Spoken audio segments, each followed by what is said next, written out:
Hi debaters, welcome to video 102 where we talk about the structure of an affirmative case. So we've already talked about what is a story, and we've talked about how does the affirmative tell their story through their case. Now we're going to talk about the first real debate thing, which is how is the affirmative case actually structured? How is it presented? And there's four main parts that I want to tell you about so that you can see exactly what your evidence is going to look like, what your arguments are going to look like generally, and how it tells a story so that when you're reading it, you can see like, okay, this is doing this is doing this, here's how it all works together. So the first part is just quick review story. We talked about this twice already, so it should be easy. Every story has a beginning, middle, and end, right? There's the way the world is at the beginning, there's changes that happen in the middle, and then in the end, we say whether those changes are good or bad. Same thing in debate. So second part is what's the actual structure of an affirmative case? So when the affirmative stands up and they say, hey, we're in favor of the topic, here's our main arguments for why, it's always going to come in a certain form. And there's going to be four parts to that structure.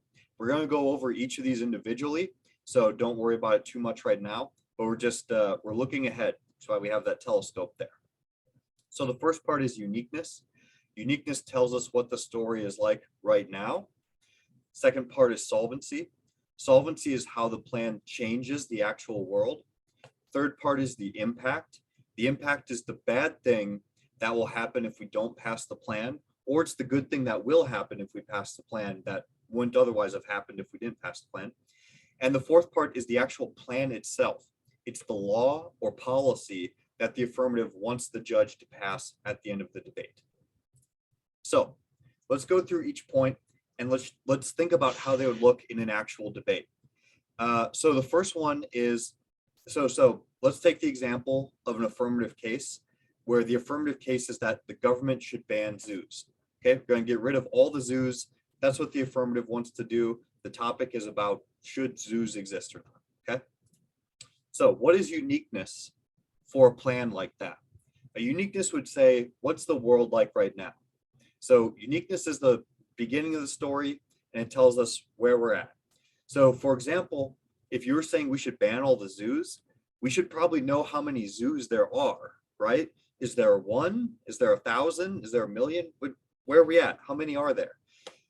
So if you were making this case, you might want to say something like, according to some data from maybe Wikipedia, or maybe even a better source like National Geographic or the United States Statistics Center. Right now, there are over 350 zoos in the United States. Okay, so that's just the way the world is right now. In the United States, there's 350 zoos. That's the beginning. That's the way the world is right now. So let's go to the second part, which is solvency. That's the middle of the story. So if you were the affirmative presenting your case and you said there's more than 350 zoos in the United States, you might want to show how you would change the world, right? So the way you want to change the world is by being able to say that banning zoos would totally get rid of it. We'd go from more than 350 down to zero. None. No more zoos, right?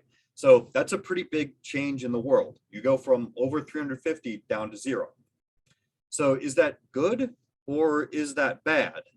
This is the part where you actually have to explain to the judge why doing what you want to do would be a good thing for the world, not a bad thing for the world. And that's the impact. That's the third part. And it's the ending of the story. So, for example, if you were making this argument, you might want to say something like, zoos mistreat animals. Animals in zoos are much less healthy than their wild counterparts. They live lives that are very boring. They eat food that's not really meant for them. It's degrading and disrespectful. And the animals who live in zoos don't form real communities and connections. So they have a lot of internal physical and mental problems caused by being constrained in a zoo. Whether it's a bad zoo or even in some of the good ones, like the big zoos, same thing happens, right? So if we didn't have those zoos, those animals wouldn't be put there and they wouldn't experience those problems. And this GIF we have here is just one example of what it looks like. The infant mortality rate, which is the rate at which new babies die is much higher in zoos than in the wild. So it's probably not a very good thing. So if you were the affirmative making this case, you could say, if we ban those zoos, animals will not be mistreated that way anymore. People won't go out and catch animals and send them to zoos, and the animals who are in zoos can be returned to the wild, or they can live out the rest of their days and not make more zoo animals come up. You just get rid of them pretty quickly. Okay, and then the fourth part is the actual plan. And the plan tells the judge what the actual law or policy is, and it makes clear what you want to happen. So it's not exactly a part of the story, but it helps make the story clearer, because you can tell the judge, we're not banning public zoos or private zoos, or not all zoos, just some. It's like, nope, our plan, the law we want to pass, gets rid of all of them, right? Every single zoo in the United States gets shut down. And once it's law, it happens. So it helps make things a little clearer about what's going on. Okay, so let's talk about how the structure fits with the story. And maybe you're realizing this already, because we've talked about story as being beginning, middle, and end. And now this structure fits with that very nicely, right? Because the uniqueness is what the world is like right now. The solvency says how the world changes, which is the middle. And then it says why that change is a good thing, which is the end. And then the plan tells specifically what's going on in the story. So together, those four parts tell a story of what happens and how the world changes, just like any story. So quick review, the structure of, if you're walking away from this video, going to videos 103 and beyond, what you need to remember and know is that the structure of an affirmative case tells a story.